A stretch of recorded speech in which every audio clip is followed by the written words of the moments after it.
Stefan, while you're here, of course, one-time financial advisor to Manchester City, nonetheless, here it comes, Stefan. Sir Jim Ratcliffe, I'm being asked to ask you by a whole horde of Manchester United fans who are watching us and listening to us on talkSPORT, watching us on YouTube and enjoying the output. And I'm delighted to hear that. Thank you so much for that. Stefan, the arrival of Sir Jim, what's it going to look like come the summer? What impact will he have made in the first 6 months of his arrival there?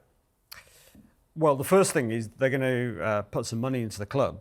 And by putting the equity in, the first part of the fundraising, it will push up United's limit that they can spend up to the 105 of the P&S FFP limit. So that will give them a bit more breathing space. I mean, that's part of the reason why they've not been able to do anything at all in this window without selling.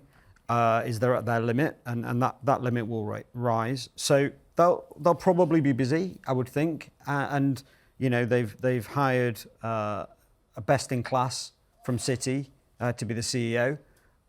So you know, a great start.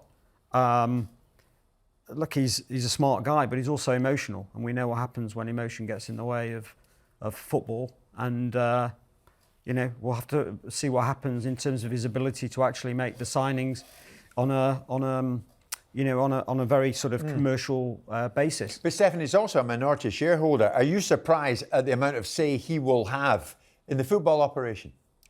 Well, look, I mean, that's the deal. I think he'll have a say across the entire business. I think ultimately where that's ended up is that the Glazers are clearly happy to effectively hand over day-to-day management of the business to people sponsored by Ratcliffe. And that's the first move. I mean, you know, to bring in a new CEO that's clearly led by Sir Jim Ratcliffe is a sign that actually the Glazers are happy to allow him some freedom. I think clearly in any of these sorts of situations where you have a minority shareholder, if it doesn't work, then everything changes. And that's when it could get really interesting for fans of all other clubs, because it could easily turn into quite a chaotic situation. Alex is looking forward to that. And no, but I was just going to ask you on Omar Barada. You and I have spoken about this individual with Simon on talkSPORT in the morning before. What kind of impact will he have at United, judging by what he did at City? And you knew him at City, right? No, I don't know him personally, but I've heard exceptional things about him. Exceptional things? Yeah, he's known as being an exceptional operator. So they've hired, you know, it's a smart hire. You know, probably. Is it best in class? Well, that's how he's described to me by people that know, and you know, clearly he's been in an environment over the last 10 to 15 years where, you know, he's been at the best place. And so lots of lessons have been learnt, and you know, he's had the benefit of that he'll take to United. But look, it's easier said than done.